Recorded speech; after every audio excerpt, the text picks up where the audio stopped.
Hi friends, നമ്മളിന്ന് ഒരു online purchase നടത്തിയിരുന്നു. അപ്പോൾ അതിൻ്റെ ഒരു അൺബോക്സിങ് വീഡിയോ ആണ് നമ്മുടെ വീഡിയോ.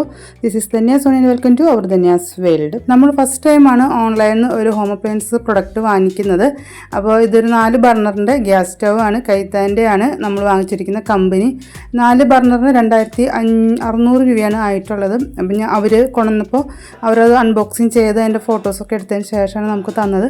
അപ്പോൾ നമ്മളവിടെ കിച്ചണിൽ കൊണ്ട് ഫിറ്റൊക്കെ ആക്കി അതിന് ശേഷം നമ്മൾ അതൊക്കെ ബർണറൊക്കെ കത്തിച്ച് നോക്കുകയാണ്, ഫ്ലെയിം ഉണ്ടോ, എങ്ങനെയാണ് വർക്കിംഗ് കണ്ടീഷൻ ആണോ എന്നൊക്കെ നോക്കാം കേട്ടോ. അപ്പോൾ ഇതിൽ 2 ഓപ്പോസിറ്റ് സൈഡിൽ നിൽക്കുന്നതാണ് ഹൈ ഫ്ലെയിം. അപ്പോൾ ഇത് ഒരു ഹൈ ഫ്ലെയിമാണ്. ഈ ഫ്രണ്ടിലും ഒരു ബർണർ ഹൈ ഫ്ലെയിമാണ്, പിന്നത്തെ 2 ലോ ഫ്ലെയിം ആയിട്ടാണ് വരുന്നത്. അപ്പോൾ അത്യാവശ്യം ഹൈ ആവുന്നുണ്ട്, അപ്പോൾ ലോ ആവുന്നുണ്ട്. അപ്പോൾ ഞാൻ ചിക്കൻ വാങ്ങിച്ചിട്ടുണ്ടായിരുന്നു. അപ്പോൾ ഞാൻ കരുതി നമ്മുടെ ഉദ്ഘാടനമായിട്ട് മടിയന്മാർക്ക് പറ്റിയിട്ടുള്ള ചിക്കൻ കറി എല്ലാം കൂടി ഒരുമിച്ചിട്ട് മല്ലിപ്പൊടി, മുളകുപൊടി, മസാലപ്പൊടിയും നമ്മുടെ സവാളിഞ്ചി പച്ചമുളകൊക്കെ ഒരുമിച്ചിട്ട് വഴറ്റാനൊന്നും സമയമില്ല, ക്ഷമയില്ല.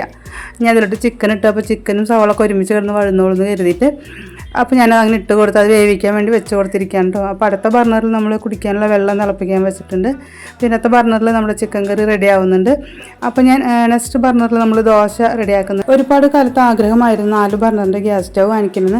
എനിക്കാണെങ്കിൽ കുറച്ച് സ്പീഡ് കൂടുതലാണ് കിച്ചണിൽ പണികൾ ചെയ്യാനായിട്ട്. അപ്പോൾ 4 ബർണറിൻ്റെ ഒക്കെ ഗ്യാസ് സ്റ്റവ് ആണെങ്കിൽ പെട്ടെന്ന് പണി തീരും. കൂട്ടത്തിൽ തന്നെ നമ്മൾ പുതിയൊരു ഇഡ്ഡലി ചെമ്പ് വാങ്ങിച്ചിരുന്നു. അപ്പോൾ അത് ഈ ഒരു മോഡലാണ് വാങ്ങിച്ചിരിക്കുന്നത് കേട്ടോ. അപ്പോൾ അടിയിൽ വെള്ളമൊക്കെ ഒഴിച്ചിട്ടുണ്ട്. പിന്നെ ഒരു അരിപ്പ പോലത്തെ തട്ടുണ്ട്. പിന്നെ 4 2 തട്ടുണ്ട്, ഒരു ചെറുതും ഒരെണ്ണം വലുതും. അപ്പോൾ ഞാനിപ്പോൾ വീഡിയോ എടുക്കാൻ നേരത്തെ വെച്ചപ്പോൾ അതിൻ്റെ സൈസ് ഒന്ന് മാറി വെച്ചു. ഇത് താഴത്താണ് വേണ്ടത്. പിന്നെ മുകളിലത്തെ തട്ട് 5 തട്ടാണ്. അങ്ങനെ 3 തട്ടാണ് നമുക്ക് കിട്ടിയിരിക്കുന്നത്. അപ്പോൾ അതും കൂടി ആയപ്പോൾ സന്തോഷമായി. അപ്പോൾ നമ്മൾ പാചകം ചെയ്യുമ്പോൾ അത് കുറച്ച് നല്ല പാത്രത്തിൽ പാചകം ചെയ്യുക എന്നുള്ളത് എൻ്റെ ഏറ്റവും ഇഷ്ടപ്പെട്ട കാര്യങ്ങളൊന്നാണ്. നല്ല വൃത്തിയിൽ പാചകം ചെയ്യുക, അത് നല്ല പാത്രങ്ങളിൽ ചെയ്യുക, നല്ല രീതിയിൽ അത് വിളമ്പി കൊടുക്കാം. അപ്പോൾ അതൊക്കെ എൻ്റെ ഇഷ്ടപ്പെട്ട ഹോബീസിൽ പെട്ട കാര്യങ്ങളാണ് കേട്ടോ. അപ്പോൾ അങ്ങനെ നമ്മൾ പുതിയതായിട്ട് വാങ്ങിച്ച നമ്മുടെ ഇഡ്ഡലി ചെമ്പും നമ്മുടെ ഗ്യാസ് സ്റ്റവും ഒക്കെ ഒരുമിച്ചാണ് നമ്മൾ ഉദ്ഘാടനം ചെയ്യുന്നത്.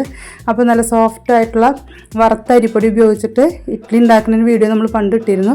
അപ്പോൾ 4 അടുപ്പിൽ ഞാനിവിടെ കറിയും ഒക്കെ വെച്ചിട്ടുണ്ട്. അപ്പോൾ ഇഡ്ഡലിയുടെ കൂടെ കഴിക്കാനുള്ള കറിയും അതുപോലെ ചോറും ചായ തിളപ്പിക്കാനുള്ള പാത്രവും അങ്ങനെ 4 ബർണറും ഭയങ്കര ബിസി ആയിട്ട് വർക്ക് ചെയ്തുകൊണ്ടിരിക്കുകയാണ്. അപ്പോൾ ചുരുക്കം പറഞ്ഞ ഒരു അരമണിക്കൂറിനുള്ളിൽ തന്നെ നമ്മുടെ കിച്ചണിലെ എല്ലാ പണികളും തീരും. അപ്പോൾ നിങ്ങൾക്ക് ആർക്കെങ്കിലും ആവശ്യമുണ്ടെങ്കിൽ ഫ്ലിപ്കാർട്ടിൽ പോയിട്ട് കൈത്താൻ്റെ ഈ ഒരു മോഡൽ അടിച്ചു കൊടുത്താൽ മതി. അല്ലെങ്കിൽ ലിങ്ക് ഞാൻ താഴെ കൊടുക്കുന്നതായിരിക്കും. ഇഷ്ടപ്പെട്ടെങ്കിൽ ലൈക്ക് ചെയ്യാനും കമൻറ്റ് ചെയ്യാനും ഷെയർ ചെയ്യാനും സബ്സ്ക്രൈബ് ചെയ്യാണ്ട് കാണുന്ന കൂട്ടർ സബ്സ്ക്രൈബ് ചെയ്യാനും മറക്കരുത്. അപ്പോൾ നമുക്ക് ഇതുപോലെയാണ് പെട്ടി ഓപ്പൺ ചെയ്തിട്ട് കിട്ടിയത്. അപ്പോൾ ഞാൻ ഇത് ഫസ്റ്റ് എടുത്ത വീഡിയോസാണ്. അപ്പോൾ ഞാനത് ലാസ്റ്റ് വെച്ചെന്നുള്ളൂ. നമ്മുടെ ഇന്നത്തെ കൊച്ചു വീഡിയോ എല്ലാവർക്കും ഇഷ്ടപ്പെട്ടെന്ന് വിചാരിക്കുന്നു. ഇഷ്ടപ്പെട്ടെങ്കിൽ ലൈക്ക് ചെയ്യാനും കമൻറ്റ് ചെയ്യാനും ഷെയർ ചെയ്യാനും സബ്സ്ക്രൈബ് ചെയ്യാനും കൂടി മറക്കരുത്. അപ്പോൾ ഫ്ലിപ്കാർട്ടിൽ നിന്ന് നമുക്ക് ഇതുപോലത്തെ നല്ല റേറ്റ് കുറവിനുള്ള ഹോം അപ്ലയൻസൊക്കെ വാങ്ങിക്കാവുന്നതാണ്. Thank U.